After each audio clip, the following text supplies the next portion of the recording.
Hello, everyone. This is Travis J. Vernon, and welcome to today's podcast. Well, it's a new year, new opportunities. Lots of fun things happen this fall. I tried recording a bunch of podcasts with my phone and with another device while I was traveling. And the road noise and the other noises, regardless of how I tried to edit it, the sound quality just wasn't there. So I guess I'm getting kind of spoiled because my first few episodes, my first year, were not very good sound quality either. So hopefully those of you that are sticking with it and listening enjoy the better sound quality. But it's finally happened. Yesterday was January 3rd of 2026, and I had to break down and buy a pair of reading glasses for tying size 24 flies onto a 6X tippet. It's just getting too difficult to hold it out far enough to focus properly and then still be able to see that small of thing and be able to thread it and tie the knot. So yesterday I was working at the fly shop, was tying flies and using a magnifier. I've used a magnifier for tying tiny flies for quite some time, but I'd never used reading glasses to try it. So I tied about 3 dozen flies yesterday with the magnifying glasses on, just a 1.5 reader. And while I did get a headache after a couple hours, it was much, much easier than trying to get my head positioned proper distance behind the magnifier to see the fly. I could just naturally move my head in the direction I needed to get everything to focus. So that worked really well. Got a bunch of flies tied, put a bunch in the box. The first day of January this year, I actually got to guide a trip. So I spent the first day of the new year on the river doing one of the things I love doing. And that was fantastic. It sucks getting older. I'll turn 51 next month. It's nuts to me. I remember when I was younger thinking how old I was going to be in the year 2000 when I turned 25. It's just crazy to think about for me. But life goes on. Things change. I'm still guiding fishing, still guiding hunting, still working harder on my days off sometimes. Greenhouse is underway. Still don't have a roof on it, but I did get all the trusses up thanks to a couple friends. I was able to find some pretty inexpensive trusses online on the Facebook Marketplace stuff. And then I built a greenhouse over top of 6 raised beds that I'd already built because I was trying to get it set up so that we don't have the problem with the wind, which really hurts us here in southwestern Wyoming. Any plants that don't do well in wind do not do well here without being inside of a building. And then we just get such an early frost and such a late frost. Our growing season's so limited if you don't have a greenhouse. And I absolutely love working in the garden and being in the greenhouse. That was the last job I had before I came back here to guide again. I was a sales manager for a greenhouse in the Midwest, and I got to work with a whole bunch of different stores and work directly with people and training them and how to care and merchandise live goods. That was pretty fun.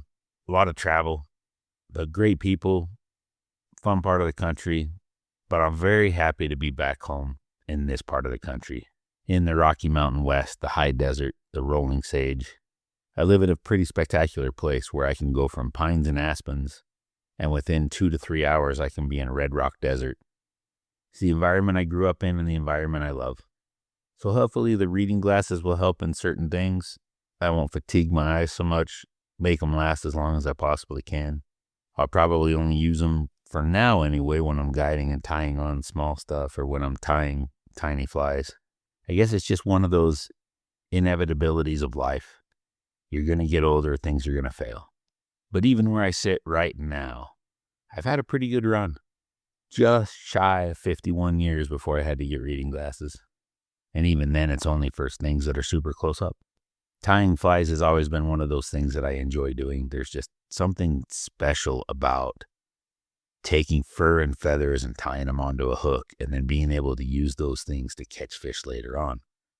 I also greatly enjoy being able to share those flies on the river when someone will ask me, hey, what are you using? Why are you catching so many fish? I like giving people something that I have made. Sometimes they're really close to things you can buy in the fly shop. Sometimes they're just my own patterns. Well, it's hard to say even that because you can't really claim to own a pattern. John Gierach is one of my favorite authors. I love to listen to his books. I'm listening to some of them even for the 5th and 6th time. And he's one that'll say the same thing. For a long time, he thought that he was the sole proprietor of a couple different patterns, and then they would already been invented in the 70s. Find them in a book, find them in a magazine. More often than not, you've seen it, done it, it's been done, and you're just creating variants. But there's just things I like about tiny bugs. There's not a lot of tires that use the little glass beads anymore. They're a little more fragile. You smack them on a rock, they shatter. But ideally, you're not smacking your flies on rocks. So maybe it's just people don't want to be reminded of flaws, because then when you see the fly and it has a shattered glass head, you know you screwed up your cast.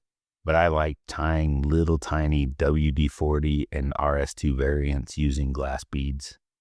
Some of my own color schemes for crackback mayflies and PMDs and betas and blue-wing olives. And like a lot of things in life, if you have confidence in something, it'll probably work better than something you don't have confidence in. I've said before, it's always crazy to me when somebody will come into the fly shop, ask for what you recommend, and then they'll tell you, well, I'm going to get the purple fly because this purple fly, I fished it last time and I caught every fish I caught on that purple fly. Like, well, did you try any other colors? No. Well, then of course every fish you caught was on the purple fly. Would black have worked? Probably. Would brown have worked? Probably. I've said for most of my career in the fishing industry, if you enjoy being on the water and you're catching fish and having fun, you're doing it right. It really doesn't matter the rod you have, the reel you have, the line you have, the fly you tie. You can make it as complicated or as simple as you want. Those guys that are the die-hard dry fly fans, dry or die, that's great. It's good for them. I'm glad they enjoy it. I like catching fish on dry flies, but I also like catching fish. There are some people that would just as soon fish all day with a dry fly and not catch a fish than have to use a nymph rig or a bobber. And that's okay too. If that's what you enjoy, great. I only struggle when people make themselves seem better than others because that's what they do. Everybody starts out as a rookie. Different people learn at different rates. Some people have opportunities to fish a lot. I don't even think I could put into numbers how many days I've fished. Between 50 and 150 days a year since I was 7. It's a fair amount of days on the water. And even then, I don't know everything. I don't know a lot of things. I joke around with clients quite a bit when I change something up and then it works. Say, one of these days I'll finally figure trout out and then I'll write a book. I don't expect that to ever happen. Just when you think you have something dialed in, the right fly, the right drift, the right depth, the right anything, something will change. There's always an outlier. There's always a rule breaker.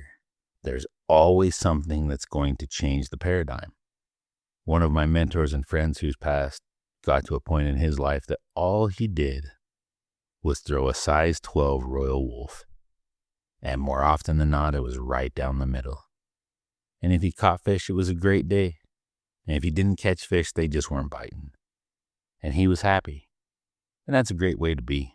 In the fly fishing industry, more often than not, working on getting a better, more drag-free drift will catch you more fish than anything else. It's not the equipment, for the most part. It's not the flies, for the most part. It's rare that I will stomach pump a trout and see less than 2 or 3 different types of bug. They're opportunistic feeders. They have to be. Their whole purpose in life is to grow, breed, and die. And in order to do that, they need to eat and survive. So they get pretty good at doing both of those things. All you have to do is get a fly in front of them where they don't think you're the predator. And if it looks like a natural, even if it's not the bug that's hatching, you have a pretty good shot of them eating it. But at the end of the day, you're the one with the rod in your hand. I'm glad I've been able to spend as much time on the water and in the mountains as I have. It's taught me a lot of lessons, and it's helped me look at the world in a different way. The older I get, the more I realize how ADHD I am. The more I learn about it, the more I realize, oh, that's why I do that, or that's why I did that. It's one of the things that has helped me as a fisherman and hunter be able to process tons of information. And it's been interesting that I've been able to learn how to cope with it on my own, learning those different coping mechanisms for different things. But fishing and hunting have always been one of those things that calms my mind. You can have moments when you're standing in the river waving a stake where everything fades away. It's just you, your cast, your fly, the water, and the fish. Those are the best moments in life. When you just become a part of the world, a part of nature, a part of the surroundings. And not everybody even gets to experience that in this world. I love that I've been able to help so many people catch their very first fish, whether it be on a fly or any other way. I'm not a purist. I'll drown a worm, I'll bonk a fish on the head, we'll cook one up for dinner. But seeing the joy and the smile on somebody's face when they succeed fishing is amazing. It's definitely worth the price of admission. So it's a new year, there's fish to be caught, and you should get out there and live your stories.